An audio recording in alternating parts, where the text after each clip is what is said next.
Entrepreneur's Enigma is a podcast for the ups and downs of entrepreneurship. So the wins and the fails that we all face being entrepreneurs, how we learn from adversity. Every week I talk to a different entrepreneur with a story to tell. I'm Seth Goldstein. Come with me on the journey. This is Entrepreneur's Enigma. Let's get started.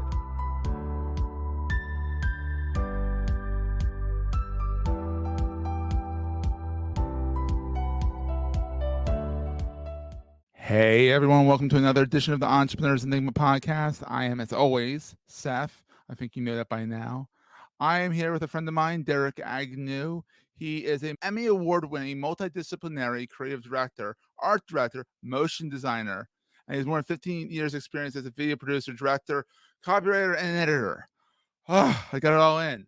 But he is now on his own doing the entrepreneurial journey, and I wanted to bring him on because we have people that have been an entrepreneur for years. We have ones that are like side hustling it, and we have ones that are just starting out. And Derek's just starting out. I'm going to do this. Let's rock and roll. He got his site up. He got his reels up there and all that. So you have to check it out, derekagnew.com, which will be in the show notes. Don't worry about that. So anyhow, hey, Derek, what's up, buddy? Hey, how's it going, Seth? Nice to be here.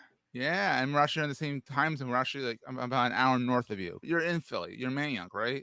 Yes, Philadelphia. It's a lovely city. It's lovely, depending on the day.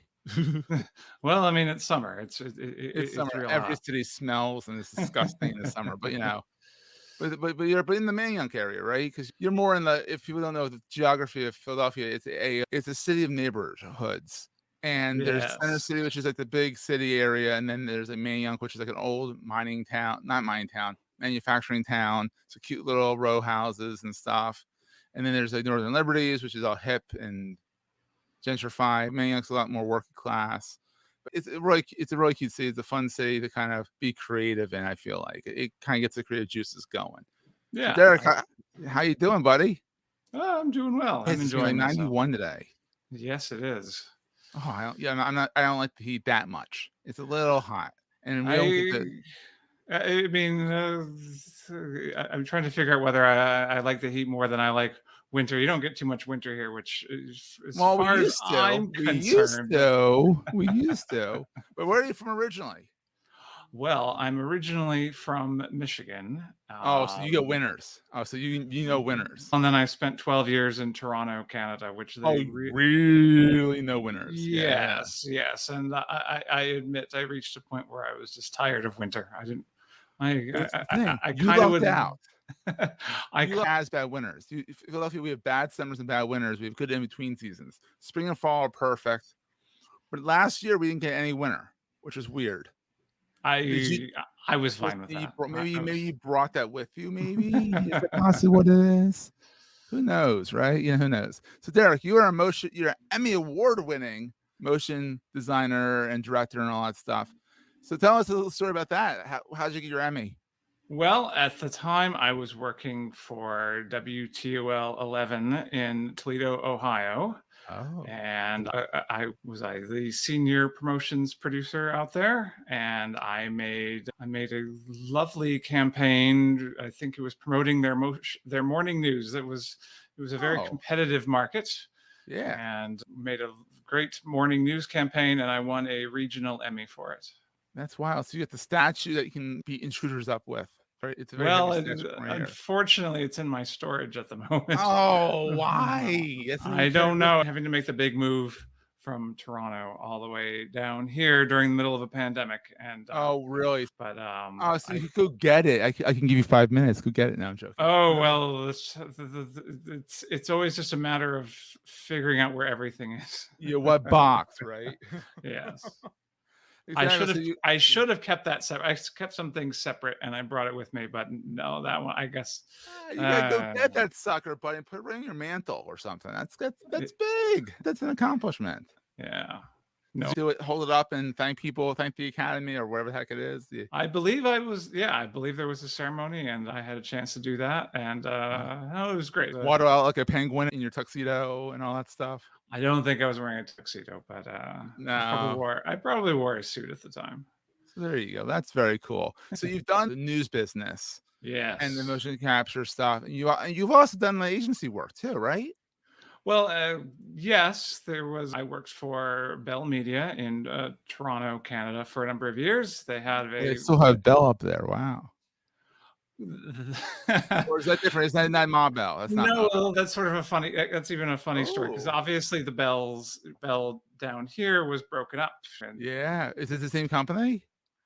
well, I think and I'm going off of memory here. We're not I gonna hold you want to to it. say that probably over a century ago, Bell System here and Bell in Canada were truly the same company. Oh, But, wow. So a it's not a lot guy of named Bell. It's a company. It's a big company. but regulatory issues and whatnot. I think probably it's probably been 100 years that they were probably required to separate. Don't quote me on the I timeline, will but not it had quote been you a on the long time. timeline. It's But only me and you right now, right? but as time went on and they broke up the Bell system down here, Mhm. it's obviously the very competitive system that we sort of take for granted. That's kind of not how Canada operates. They No, sort there's of Rogers and Bell, and that's about it.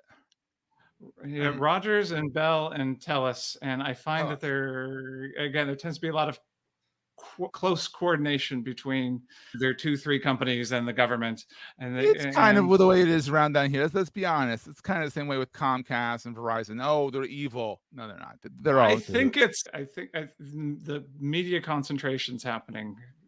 I think it's been going on for a long time up there, but Yeah, it's it definitely is. coming here too. Oh, absolutely. But yeah, So we broke up our Bell system, and they never did. they never did exactly. So now you've ventured out on your own into the wilds of Yes. entrepreneurship. You can go to derekagnew.com and see his awesome reels. I mean, what's it called? Sizzler? Your sizzle. Not Sizzler. Sizzler's a Sizzle really reel, bad, yeah, I'd yeah. say The so. Sizzler is a really bad restaurant from the 90s. But your sizzle reel is really cool. It's very like glitchy and not bad glitchy, but like technical Well, term. thank I you. really like it. I'm not sure I got your opinion on it before now, so I like I'm I very really like happy it. you like it. It's very Mr. Robot-y a little bit, and like hackery and fun and shows all your stuff. I really like it. It's clever and it shows that Hack had the motion graphics.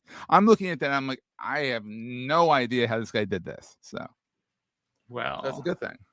We're gonna take a quick break here from our sponsors and get right back to the show. yeah, well, Yeah, I think a little bit of mystery is good sometimes. it is. It is. So now that you're on your own, you've worked for corporate conglomerates of all sizes, all types, and stuff like that. What's the best thing about being your own man? Your own being not being beholden to the higher ups kind of thing. There's something to be said for the fact that you can set your own schedule more or Mhm. less, Eh, and you can set your own location too. more or less. Um, yeah, Yeah. there's definitely more freedom in that regard. I would Yeah. say that is, I think that's probably what draws most people into working for themselves is the freedom. Yeah, absolutely. And what keeps you up at night? I mean, being a fresh entrepreneur, fresh meat in the entrepreneur space. Being able to find the right clients, being able to Mhm. keep the client flow going, especially early on, you probably get a touch of imposter syndrome as well. Yeah. Even with So, an Emmy, even with it, let's highlight that. Even with an Emmy, you can still get imposter syndrome. yeah, I'd say so. It happens to everyone. It happens to the best, and I still suffer. I'm 15 years into the business, and I'm still like, "Who am I?" I was at a networking event last night, and the guy's like, "I know you from LinkedIn." I'm like, "What? Whoa, that's the first time I've ever heard that before." I mean, I have a lot of followers on there, but no one's ever said that they know me from there. It's just like that he follows me on LinkedIn. I'm like, "That's cool. That's pretty wild." Yeah. And so, being that this is not your Emmy because you don't carry with you all the time because it's in the storage unit, but I know, being that you moved bad around, name, I'm bad never gonna let name. you live that down, buddy. I'm never You can't show it. But, being that you've hopped around the globe, or at least the Western Hemisphere here, and around North America, what is the most important thing to carry with you all the time? So I have to go for something that's somewhat obvious. The laptop. Oh, yeah, I obviously. didn't have one for many years, but I got one. Oh God, how many years has it been now? I'd say 6 now. And You were all desktop. Wow. I guess you kinda yeah, have. the laptop brings in quite a bit of flexibility. And when you travel somewhere, go away, it's nice. It's nice just having it. You bring your office with you, unfortunately, sometimes too. Yeah, I try not to do that, but You like sometimes kind it's of you unavoidable. segregate the stuff over, like, don't look at that folder right now, that kind of thing. How's that work for you when you take your business when you take your laptop, your work with you? Do you try not to bring the work with you when you travel and um, you're on personal time, or do you check in every once in a while? Is it hard sometimes? I got a phone too, obviously. You Yeah, can't help but you're look always at tethered, you can't the escape.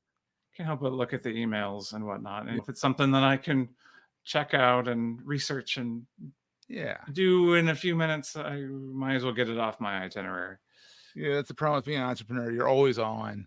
Even when you're not supposed to be on, it's like, "Oh, I got the document signed that I wanted signed," or XYZ, and you're like, "Alright," and then you're down a rabbit hole for a day. Mhm. Personal experience, so people can find you over at Derek Agnew, agnew.com. Derek That's with correct. and Derek actually Derek spelled multiple different ways too. So it's Derek Agnew. Because I've seen Derek spelled all weird ways. So Yeah, no, it's true. it's Who knows true. where all these come from? Exactly. And then where's your watering hole online? Where do you like to hang out the most online? LinkedIn's great. It's good for That's a bit of a cliche, I suppose. everyone says, Um, actually, you'd be surprised. Some people have said Instagram. And I'd be like, "This is like, I'm shocked." I'm like, "Oh my god, not LinkedIn right now. We're on LinkedIn, but it's a requisite." And other people um, are like, "But they love Instagram for X, Y, Z." And I'm like, "Okay, yeah, I got Instagram. I got a business Instagram account that I yeah, started up recently. I mean, these are all linked on my webpage. yes, go check it Um, out." You're on Vimeo, which kind of makes logical yes, sense.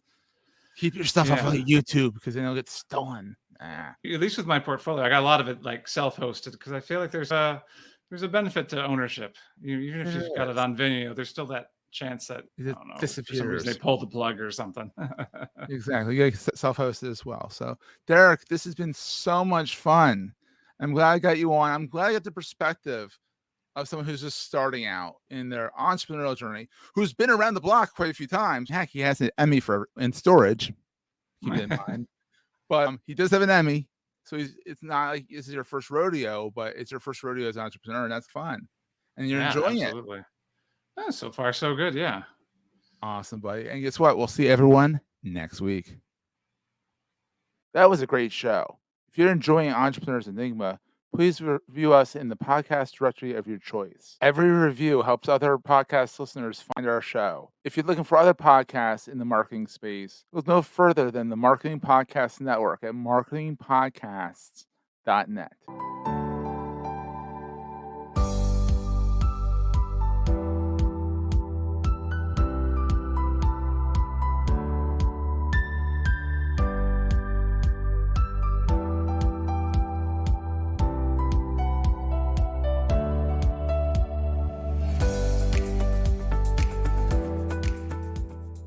Goldstein Media hopes you have enjoyed this episode. This podcast is one of the many great shows on the MPN Marketing Podcast Network.